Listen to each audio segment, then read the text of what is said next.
নমস্কার বন্ধুরা, AJP creation with রান্নাঘরে আপনাদের সকলকে স্বাগত জানিয়ে শুরু করছি আরও একটি নতুন পর্ব। আজ আরও একটি মজাদার নতুন ইন্টারেস্টিং রেসিপি নিয়ে হাজির হয়েছি আপনাদের সামনে। আজ আমি বানাবো আলু পটল ভাজার রেসিপি। চলুন তাহলে আর বেশি দেরি না করে রেসিপিটি শুরু করা যাক। রেসিপিটি শুরু করার আগে প্রত্যেকবারের মতো আপনাদের কাছে একটাই অনুরোধ, ভিডিওটা একটু স্কিপ না করে প্রথম থেকে শেষ পর্যন্ত দেখতে থাকুন এবং রেসিপিটি ভালো লাগলে অবশ্যই একটা লাইক করে চ্যানেলটিকে সাবস্ক্রাইব করে রাখার অনুরোধ রইল। এই পটল আর আলু ভাজা দিয়ে কিন্তু আমাদের এক থালা ভাত খাওয়া হয়ে যাবে। চলুন তাহলে রেসিপিটি শুরু করি। রেসিপিটি বানানোর জন্য কিছু কাঁচা পটল নিয়ে নিয়েছি। এই পটলগুলোকে আমি কেটে নেব। কিভাবে কেটে নিচ্ছি আপনারা দেখে নিন। প্রথমে পটলের দুই মুখ কেটে তারপর খোসা ছাড়িয়ে নেব।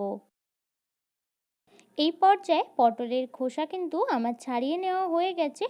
পুরো ক্লিন করে কিন্তু আমি পটলের খোসাগুলো ছাড়াইনি, একটু একটু রেখে দিয়েছি। এইভাবে মাঝখান থেকে এক চির দিয়ে তারপর এইভাবে একটু বাঁকা করে কিন্তু পটলগুলোকে কেটে নিতে হবে। আমি আরও একটা আপনাদের কেটে দেখাচ্ছি। এইভাবে কিন্তু করে দুই মুখ আগে কেটে নিয়ে তারপর খোসা ছাড়িয়ে অল্প অল্প খোসা ছাড়িয়ে তারপর এইভাবে মাঝখান থেকে কেটে নিয়ে এইভাবে একটু বাঁকা করে কেটে নেব।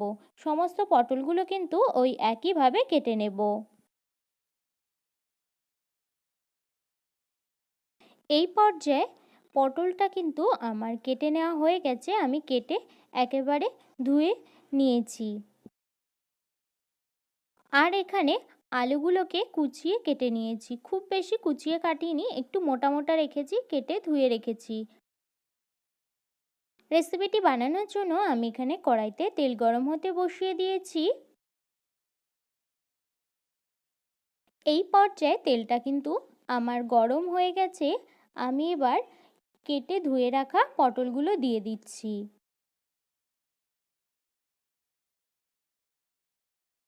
পটলটা দেওয়ার পর তারপর দিয়ে দিচ্ছি স্বাদ অনুসারে নুন আর দিয়ে দিচ্ছি পরিমাণ মতো হলুদ গুঁড়ো।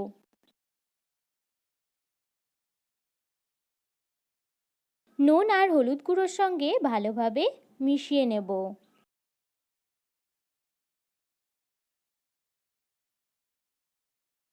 দিয়ে দিচ্ছি কয়েকটা হাফ চেরা কাঁচা লঙ্কা।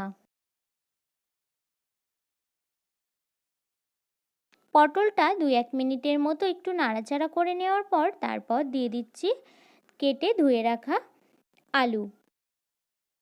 দেখুন বন্ধুরা, কিছু সময় রান্না করে নেওয়ার পর এই পর্যায়ে কিন্তু আলু আর পটলটা কিন্তু আমার পুরোপুরি সিদ্ধ হয়ে গেছে। আমি এবার নামিয়ে নেব।